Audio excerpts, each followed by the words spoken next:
Step into Wix Studio, where creative freedom meets absolute efficiency. You know, I did one album with Mace.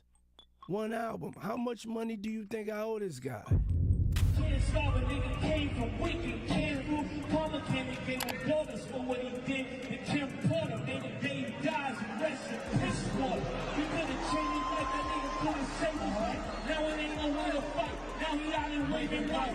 I know your strategies and what your habits be. And right now I got a roll in your faculty. So when you get the murder, come after me.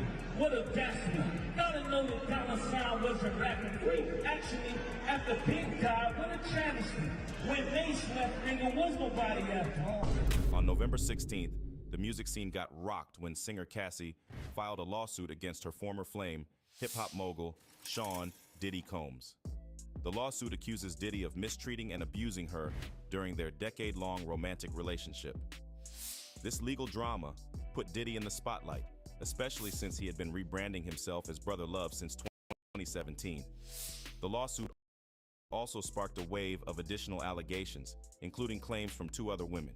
The news had the entire industry buzzing, and even Diddy's former friend turned foe Mace weighed in.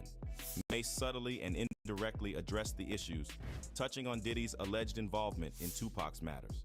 However, reports suggest that the Bad Boy founder is gearing up to hit back at Mace by leaking some old footage that might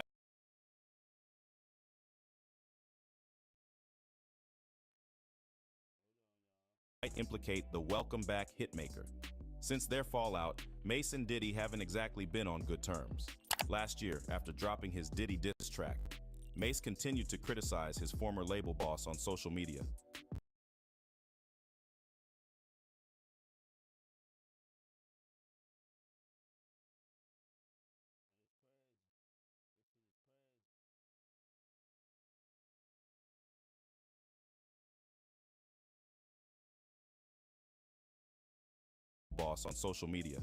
Highlighting the long-standing tensions between the 2 rappers. The Harlem World rapper even went on Instagram Live to elaborate on why he chose to call out Diddy in his song Oracle 2, standing firm on his perspective. The clash between these 2 continues to unfold, adding another layer to the ongoing drama in the hip-hop world. Mace went on to say things such as, "Brothers never pay the artists, but love to pay the freaks. And when your main artist died, who the hell did you call?" Out of the blue, Mace fired shots at Puff on the track, not explicitly naming him, but his lyrics were undeniably aimed at the Bad Boy founder. However, it seems Mace might not be squeaky clean either. Rumor has it that Diddy is gearing up to uncover some dirt on his former protege. Over a decade ago, Mace found himself in hot water with an alleged claim from a former member of his congregation. Back when the rapper transitioned into a preacher, a disgruntled churchgoer claimed that Mace took money from the congregation to bankroll his rap career. Expressed through his track Eviction, an artist known as Legacy Thay Jesus has brought forth startling accusations against Mace. So, you've got this rapper Mace, right? Dude was big in the late 90s under Puff Daddy's Bad Boy Records. Puff turned him from a hardcore gangster rapper into a pop-friendly artist. Mace's debut album Harlem World went quadruple platinum, and he was all over the charts. But here's the twist. His hardcore fans thought he went soft. To win them back, he dropped a darker album, Double Up. But just when he was hyping it up,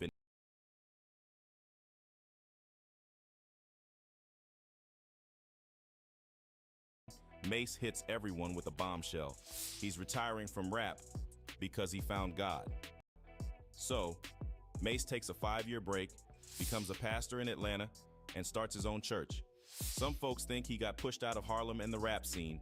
Fast forward to 2004, and he's back with a clean album, Welcome Back. But it's pretty clear he's not thrilled about it. Then he teams up with 50 Cent in 2005, tries to leave Bad Boy for G-Unit, but Puff won't let him go. From what I heard, I'm not going to say who I heard it from what I heard was that the deal was essentially ready to go, everyone signed off on it, whatever, and then Puffy came in and wanted more.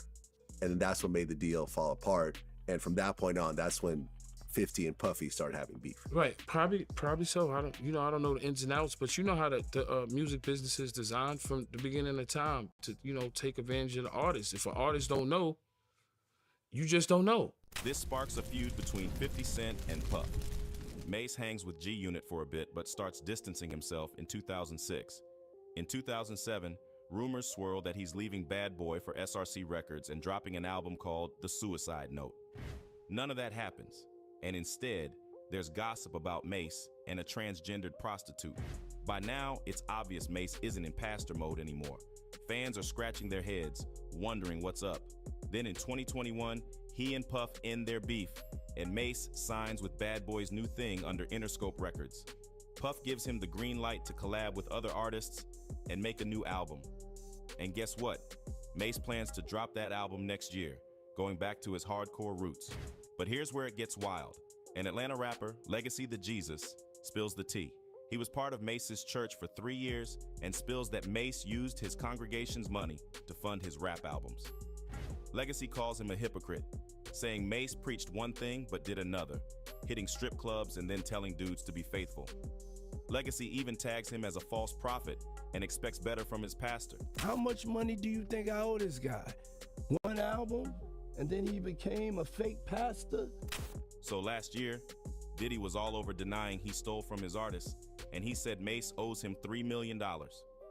On The Breakfast Club, DJ Envy brought up how Mase got accused of pulling the same money move on one of his own artists, kind of like what they're saying about Diddy. Envy asked if Diddy sees it as an so moment, but Diddy shut that down. He went on to call Mase's claims negative propaganda, trying to mess with his rep. Diddy got real about it, saying he's not into gossip, but he's here to lead and give direction.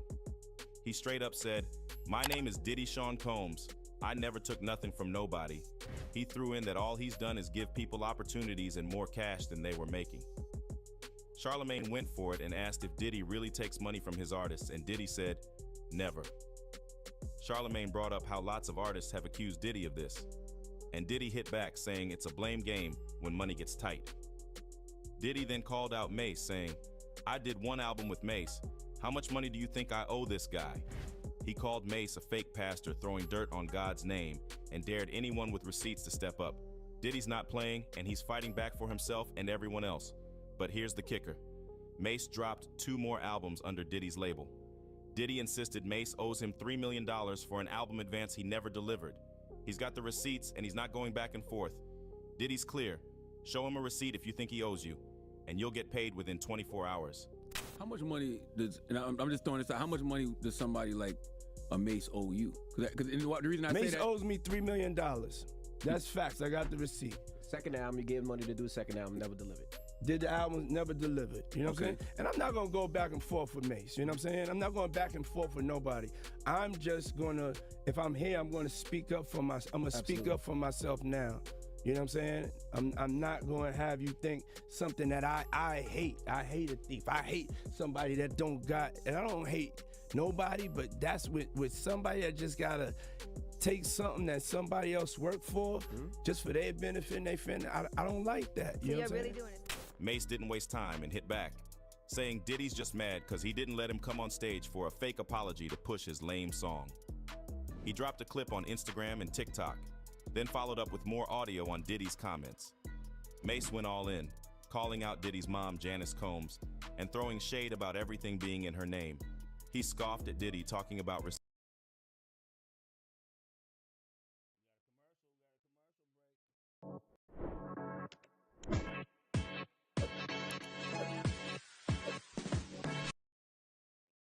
receipts and said, "Let's start with your mother." Mase got personal, highlighting how artists who could back him up aren't around. Biggie, Craig Mack, Black Rob, all gone. He claimed they signed paperwork, and he's the only one with the guts not to. Mase reminded everyone that all money ain't good money. Yo, how dare this nigga told me he want receipts? Let's start with your mother, nigga. Your mother got the receipts, nigga. Everything is in your mother's name. That's the one who got the receipts, nigga. You need more proof, nigga? Biggie ain't here, so Big can't give you no receipts. He dead. Craig Mack can't give you receipts. He dead. What are you talking about? Who else? Black Rob can't give you receipts. He dead. And everybody else you made sign paperwork so they can't talk about what I'm talking about. I'm the only one with the guts. And I sign it, nigga, because I ain't need the money. Back in 2021, Mace officially became the pastor of Gathering Oasis Church in Atlanta, switching gears from the music scene where he famously left in 1999 to become a minister. His last official single was Nothing in 2014. He hit the stage for a Bad Boy tribute in January 2020, but the brotherly love didn't seem to last too long. Gathering Oasis Church welcomed Mace on board after a smooth transition from their former pastor, Cornelius Lindsay. They thanked Lindsay on Facebook, and Mace expressed his excitement about the new gig, encouraging folks to expect great things from God in 2021. But let's not forget, Mace isn't just picking fights with Diddy, he's got beef with other big-name rappers too. Back in September 2020, Mace threw some words at Kanye West, who seemed to mock him in his 2010 song, Devil in a New Dress. Mace highlighted that when he decided to focus on his faith, Kanye was going through a similar faith-focused phase with Sunday services and gospel albums. Mace reminded Kanye that the system and mindset he's fighting against today once used Kanye to shame him for leaving that very system. Mace called for a public apology from Kanye for implying that Mace's decision to follow God at the peak of his career was a mistake. Rapper Cameron also had some words for Mace's ministry, calling him a con in 2017. Cam posted a clip from a documentary suggesting Mace was a false teacher, trying to run a con on his followers. Cam brought this to fans' attention, adding some mocking remarks and imitating Mace's style in an Instagram Live address. Earlier that year, Cam had a different perspective on Mace's move to become a pastor, suggesting Mace did it to escape violence and fame, saying Mace thought, "They can't beef with me if I'm in church." Before this post, Cam teased a response to Mace's diss track, The Oracle, where Mace claimed Cam slept with his own sister. Cam denied having a sister, saying if there was one, it would be Mace's. He emphasized doing what you must, but he's just getting his deserved recognition. The ongoing beef between Mace and Puffy has been going on longer than expected. In January 2020, Diddy attended the Grammy Awards and addressed various issues in his speech, calling for more diversity in the music industry. In the great words of Erykah Badu, we are artists and we are sensitive about our We are passionate. For most of us, this is all we got. This is our only hope. Truth be told, hip-hop has never been respected by the Grammys. Diddy didn't hold back in a speech at the Grammys, addressing the lack of respect for hip-hop in the industry and calling for transparency among artists. While many appreciated the speech, Mace took personal offense, not because he disagreed, but because he felt Diddy didn't practice what he preached. Mace, once part of Diddy's Bad Boy Records, publicly aired his grievances on Instagram on January 31st, 2020. In his post, Mace highlighted past business issues, feeling robbed and unfairly compensated. He mentioned Diddy still having his publishing from 24 years ago, purchased for $20,000, and how he tried to buy it back for $2 million, only to face a demand to match a European offer or wait until he's 50. Mace called for Diddy to change and give artists their due. This public statement shocked some, but didn't surprise many who claimed to have seen Diddy's greed for years, sharing examples. However, in a September interview with Billboard, Diddy revealed that he and Mace had reconciled. Diddy had started the process of redistributing song publishing rights to Mace and other former Bad Boy artists in 2021, around the time of the Grammy Gala, where Diddy received the Industry Icon Award. Diddy explained that he initiated the rights transfer in May or June 2021, realizing the need for reform after facing scrutiny for handling the Big Boy catalog. He chose purpose over profit, proud of giving the publishing back as a businessman who evolved. The last few weeks have been tough for Puffy, as his billion-dollar business empire faces serious challenges. Diddy is temporarily stepping aside as chairman at Revolt. You don't say. All the lawsuits, yep. Also tonight, music mogul Sean Diddy Combs accused of sex trafficking and sexual assault in a lawsuit filed in federal court here in New York. Sean Diddy Combs is denying allegations of rape, physical abuse, and sex trafficking by his ex-girlfriend, R&B star Cassie Ventura, in a disturbing new lawsuit. Welcome back. Music mogul Sean Diddy Combs is facing new allegations of sexual assault. This time, a woman claims the rapper drugged and sexually assaulted her in New York City back in 1991. The mogul, worth an estimated $1 billion, is dealing with multiple assault allegations, leading some companies to distance themselves from him. 3 women have sued Diddy for assault and abuse in November, causing repercussions for his various ventures. Despite being one of the wealthiest hip-hop performers with a diverse business portfolio, including a record label, drinks company, and TV station, recent allegations have led to setbacks. Diddy has been dropped by a private school he helped open, stepped back from his role as chairman of TV company Revolt, and had his clothing brand phased out. Business experts warn that this could be just the beginning of troubles for the mogul. With an estimated net worth of $1 billion, Diddy is a major player in the industry. Through his umbrella company Combs Global, he has partnerships generating over $90 million annually. However, as allegations emerge, some of his business partners are reconsidering their associations with him. Despite being described as one of the most successful entrepreneurs and cultural icons, Diddy's reputation and business interests are under scrutiny. 18 brands have severed ties with Empower Global.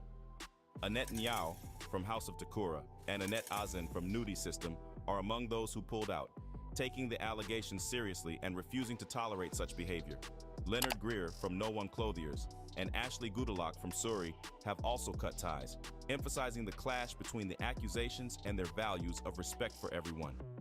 It seems Diddy's empire is facing serious challenges, with brands distancing themselves. Haby Berry, the founder of Fulaba, a high-end jewelry brand, has exited, emphasizing her commitment to empowering women. Some brands have already disappeared from the site, signaling a rapid decline for Empower Global after Diddy's Big July launch. Despite Diddy's initial excitement investing over $20 million, the fallout is undeniable. Brands are leaving, questioning their association with Diddy amid the serious allegations. The departure of brands like Suri and others is causing significant damage to Empower Global, raising concerns about its viability. While some brands remain, a founder suggests that many initially supported the vision of Empower Global's former CEO, Khadija Robinson. However, Robinson's departure in February